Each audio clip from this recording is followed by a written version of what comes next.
Good evening, welcome to the Greek Gods and Goddesses tour. I'm Dr. Paul Kiritsis, and today I'm going to be giving you a short exposition on Hermes, the messenger of the gods.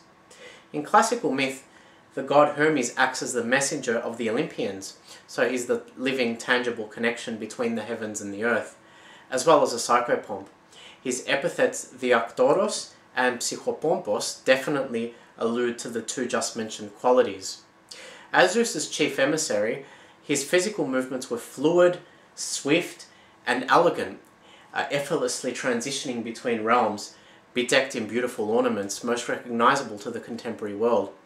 His feet were hugged by winged sandals, his head by winged petarsos, or a wide-winged hat with a conical crown, and in one of his hands he always grasped the caduceus, which is a wing-top magical golden staff or wand entwined with two snakes along its entire length.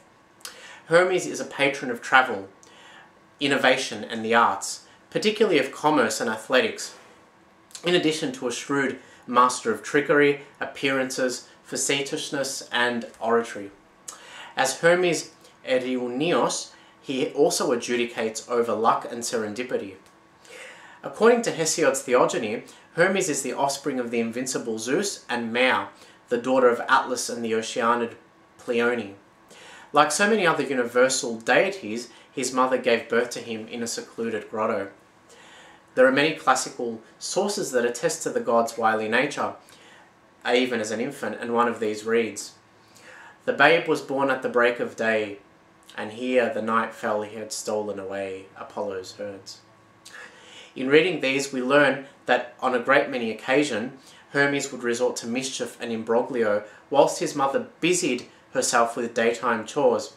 One time, he snuck out of his quarters and succeeded in killing a tortoise before fashioning its shell into a lyre. After a while, playing the musical instrument had become mind-numbing, so he attempted to muster personal satisfaction and delight by thieving cows from Apollo's herd. Hermes' plan of attack was meticulously planned and executed for the sake of evading detection. He diffused evidence that might be gained through reasoning by inverting body mechanics so that the path traced out by their tracks appeared inverse to what it actually was, and kept from making any footprints on the earth himself by binding severed branch stems onto the soles of his feet. After inciting some pandemonium at Biros, he aborted the self-serving endeavour and returned to his crib, complacent and jubilant.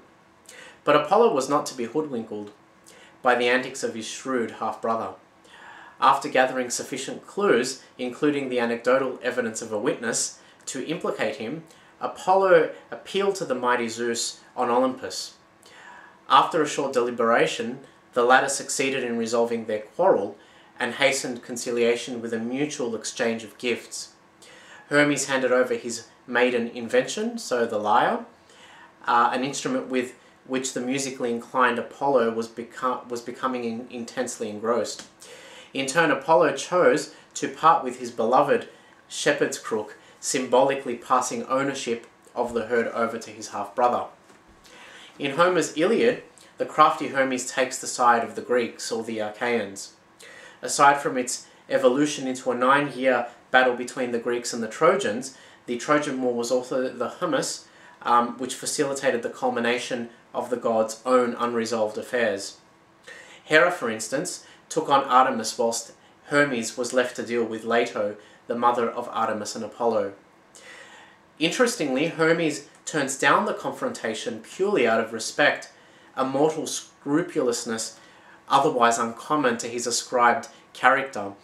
We encounter this unusual sentiment again as the plot thickens in an act that might be seen as outright treachery for the banner he was supposed to be flying. Hermes leads King Priam of Troy to Achilles' hut so that he may beseech the awesome demigod for the rightful return of his son Hector's ravaged body. Sacred to the messenger of the gods was the rooster and hawk, the ram and tortoise, as well as the crocus and strawberry plants. His Roman equivalent is Mercury.